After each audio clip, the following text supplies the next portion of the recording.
안녕하세요. 주식을 연구하는 카이스탁입니다. 오늘은 이제 지난 영상에 이어서 국채금리에 대해서 이제 미국 10년 국채금리 수익률 요거에 대해서 또 알아볼게요. 그리고 여기가 이걸 어떻게 해석해야 되는지까지 말씀드리고 큰 돈들이 어떻게 움직이는지까지 또 말씀드릴게요. 일단 지난 영상 짧게 요약하면 국채의 이제 액면가 그리고 이 채권 금리는 변하지 않고 발행될 때 고정된 값이고, 채권이 유통되는 가격, 요거 유통될 때 되는 가격이 변동되어서 이제 국채권 금리 수익률이 변동이 된다고 말씀을 드렸습니다. 따라서 채권 가격과 이 국채 가격과 채권 금리 수익률이 반비례 한다고 말씀드렸고요. 이해 안 가시는 분들은 이제 지난번 영상을 꼭 다시 보시기 바랍니다. 자, 그럼 이제 여러분은 아시게 되었습니다. 무엇을? 이 미국 10년 국채 금리 이 수익률을 볼 때 가장 핵심 부분은요. 핵심은 하나입니다. 바로 국채가 유통되는 가격. 요거입니다. 다시 한번 말씀드릴게요. 바로 국채가 유통되는 가격. 이게 핵심입니다. 자, 그럼 이제 이 국채가 유통되는 가격이 무엇 때문에 변하는지를 알아봅시다. 자, 여기 이제 국채금리 수익률 변화 원인이라고 적혀 있죠. 이게 뭐랑 같나요? 네, 국채 유통되는 가격 변화 원인과 동일합니다. 그 관계식이 여기 있죠. 그래서 보시면 국채 유통되는 가격이 상승을 하면 국채 수익률이 감소를 하고, 국채 유통되는 가격이 하락을 하면 이 국채 금리 수익률이 상승을 합니다. 어렵지 않죠? 그래서 쉽게 국채가 유통되는 가격에 대한 관점으로 우선 보고 그 다음에 아래에 있는 이 국채 금리 수익률 그래프를 해석을 해볼게요. 국채가 이제 유통되는 가격이 이제 무엇 때문에 변할까요? 네, 국채도 주식과 동일합니다. 수요와 공급에 의해서 국채가 유통되는 가격이 변하게 되는 겁니다. 그럼 국채에 대한 수요가 높거나 공급이 줄면 가격이 올라가겠죠. 그리고 국채에 대한 수요가 낮거나 공급이 늘면 가격이 내려가겠죠. 당연한 수요 공급의 원리입니다. 자, 그럼 이제 네 가지 경우가 나왔습니다. 수요가 높아진다. 두 번째, 공급이 줄어든다. 세 번째, 수요가 낮아진다. 네 번째, 공급이 늘어난다. 이렇게 되겠죠. 그리고 이제 저것들이 섞여서 발생되는 경우도 있겠죠. 그것들은 이제 저 네 가지만 알면 응용을 하시면 됩니다. 예를 들면 수요가 높아지고 공급이 줄어든다. 이건 가격이 급등하는 거겠죠. 이런 것처럼 이제 언제 경제적으로 변했을 때 저 네 가지 경우가 발생하는지 예를 들어 드릴게요. 제가 정확하게 여기서 어떨 때 저 네 가지 중에 하나가 발생한다라고 정의를 하지 않는 이유는 일반적으로 경제는 너무나 복합적이라서 딱 규정 짓기가 어렵기 때문입니다. 하지만 국채금리 수익률에 대한 느낌만 있으면 큰 돈들이 어떻게 생각하고 있는지는 또 알 수가 있습니다. 자, 이제 예를 들어 드릴게요. 국채 수요가 높아진다. 이 경우는 예를 들면 국채는 이제 안전자산이기 때문에 세계 경기 불황 같은 시기에는 수요가 높아집니다. 다시 말해서 경제 위기가 올 것 같으면 국채에 대한 수요가 증가한다. 바로 이 예입니다. 두 번째, 국채 공급이 줄어든다에 대한 예는 바로 지금 같은 상황입니다. 긴축으로 들어갈 때 국가에서 국채를 발행해서 자금을 확보할 필요가 없을 경우, 이때입니다. 그리고 세 번째, 국채 수요가 낮아질 경우 또 예를 들면 경기가 좋아져서 안전자산이 필요 없고 주식과 같은 위험자산으로 돈들이 넘어갈 때입니다. 그리고 네 번째, 국채 공급이 늘어날 때는 예를 들면 양적 완화와 같이 국가에서 국채를 발행해서 자금을 확보할 때, 요렇게 입니다.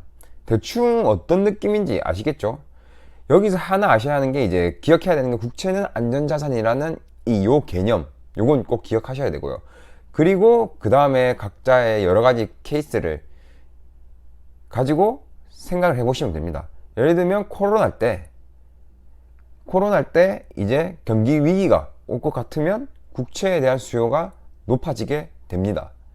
그리고 그게 어느 정도 어느 정도 시점이 지나서 양적 완화의 얘기를 꺼냈을 때 양적 완화를 했을 때는 국채의 공급이 증가하게 되는 겁니다. 어떤 느낌인지 아시겠죠? 자, 그럼 이 국채가 유통되는 가격이 어떤 느낌으로 변동하는지 아시게 되었을 거고, 그럼 이제 이 국채 금리 수익률 그래프를 해석을 해봅시다. 이게 최근까지 미국 10년물 국채 금리 수익률 그래프입니다.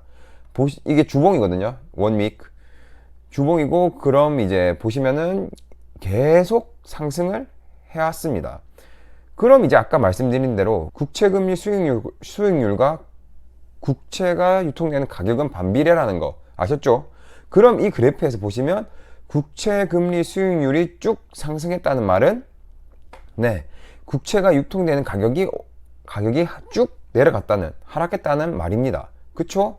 그리고 가격이 내려갔다는 말은 국채에 대한 수요가 줄거나 국채에 대한 공급이 늘거나 아니면 둘 다이거나, 이 케이스가 해당할 겁니다. 여기까지 이해하셨나요?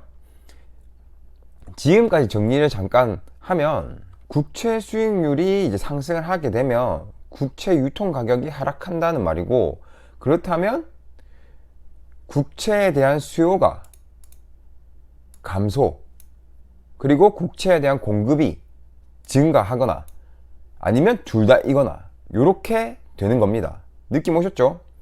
자, 그럼 이제 국채에 대한 수요 감소일까? 아니면은 국채 공급 증가일까? 아니면 둘 다일까? 요걸 따져봐야겠죠? 자, 그럼 일단 국채 공급부터 보면 지금 현재 국채는 공급을 하지 않고 있습니다. 그래서 요거 국채 공급이 늘어난다에 해당이 안 됩니다. 그럼 남은 거는 이 국채 수요가 낮아진다. 요 케이스가 되는 겁니다. 그쵸? 여기서 또 다시 한번 짚어야 하는 경우, 국채는 안전자산입니다. 현재 경제위기, 디플레이션 등 위험한 상황인데 왜 안전자산인 이 국채에 대한 수요가 감소를 할까요? 그래서 한때 국채금리 방향이 이상하다고 전문가들이 말한 겁니다. 요거까지 이해하셨나요? 다시 말하면 엄청난 돈들이 안전자산인 채권 시장으로 들어가 있지 않다는 말이고, 지금 어딘가에 있다는 말이 되는 겁니다. 근데 현재 위험자산인 주식과 비트코인도 떨어져 있죠. 그럼 여기까지 한번 정리를 해드리면, 이 미국 10년물 국채금리 그래프를 통해서 알 수 있는 거는 안전자산인 채권에 대한 수요가 감소가 한 거고, 이 말은 큰 돈들은 경제위기가 아니라는 판단을 한 거고, 두 번째, 주식과 코인에서 현금화가 많이 됐고, 그 돈들이 채권으로 돈이 투입되지 않았는데, 그게 보시면 그거를 통해서 알 수 있는 거는 현재 그 돈들이 현금화가 되어 있다, 요렇게 볼 수가 있습니다. 그럼 현재 시점을 봐야겠죠. 현재 지금 횡보를 하고 있죠. 현재 시점 기준으로는. 그 말은 국채에 대한 수요가 더 이상 줄지 않고 유지가 된다는 말이 됩니다. 그리고 이 말은 큰 돈들이 경제 위기가 오는지 아닌지 눈치를 보고 있는 상황인 겁니다. 그럼 이제 우리가 지금부터 무엇을 봐야 할까요? 다음 국채 금리 수익률 그래프의 움직임입니다. 이 국채 금리 수익률이 하락하기 시작한다는 거는 국채에 대한 수요가 증가한다는 거고, 그 말은 큰 돈들이 국채로 넘어간다는 말이 되고, 그 말은 큰 돈들이 경제 위기가 온다고 판단을 했다는 겁니다. 그래서 저희는 그런 상황이 왔을 때 이 주식 비중을 줄이는 작업을 해야 하는 거고요. 이제 다 했네요.